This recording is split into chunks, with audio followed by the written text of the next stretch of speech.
Hey everybody! Today we're going to talk about King of Shadows by Susan Cooper. I just finished this book a couple days ago. What it's about is this guy named Nat Field.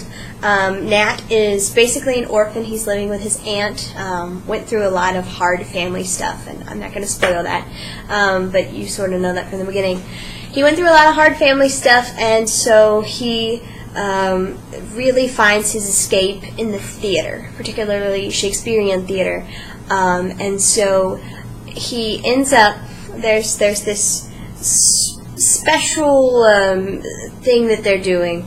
In America, they are getting boys from theaters across America, bringing them together, and they're going to do a production of Midsummer Night's Dream. It's so hard to say. Midsummer Night's Dream. They're going to do a production of that over in England at the new Globe Theatre that they just built in London. So, Nat is part of this group, and he goes over to London, and then he suddenly feels sick, and he wakes up, and he's in 1599 at the real Globe Theatre, where Shakespeare is. And it's kind of cool when that happens. You're like, what? Because it's totally not where you think it's going. And so you wake up, and you get all of this kind of historical context around Shakespeare. You get to meet him. You get to know him. It's just a very sweet little book.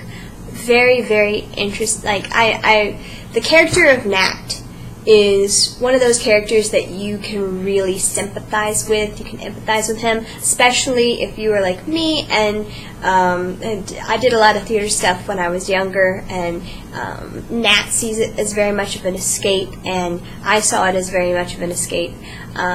So you really sort of empathize with him, you understand him. Being in this world of 1599 is very interesting, and especially if you appreciate Shakespeare, it's kind of peppered in, and you learn about kind of how things might have been back then with the plays and everything. Just very interesting. It's kind of aimless. Like, you think it's going to be dramatic, but spoilers, it doesn't end up being that dramatic. It just kind of goes along, and you get this little adventure, and then eventually he goes back. A little something I want to say about the ending. The ending is a little weird.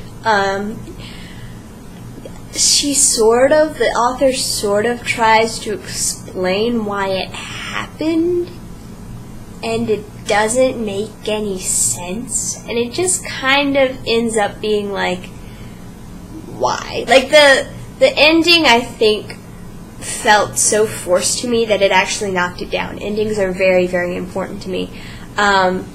However, it's a good book, and it's like a cute little read, and you'll enjoy the characters and just kind of getting to know Shakespeare if that's something that you are interested in. Yeah, but the ending is weird and not really worth. Yeah, it's just. I was really disappointed with the ending, so that dropped it down a little bit. But, however, I would suggest that you could read this if you wanted to, if you can find it. It's not really a great classic or anything, but next time I will be reading an actual great classic, which will be the Chronicles of Narnia. Hey. I'm excited to read the second, and it's not my favorite of the Chronicles of Narnia, but Lion, the Witch, and the Wardrobe is pretty awesome. So I will see you guys back here for that. Bye-bye!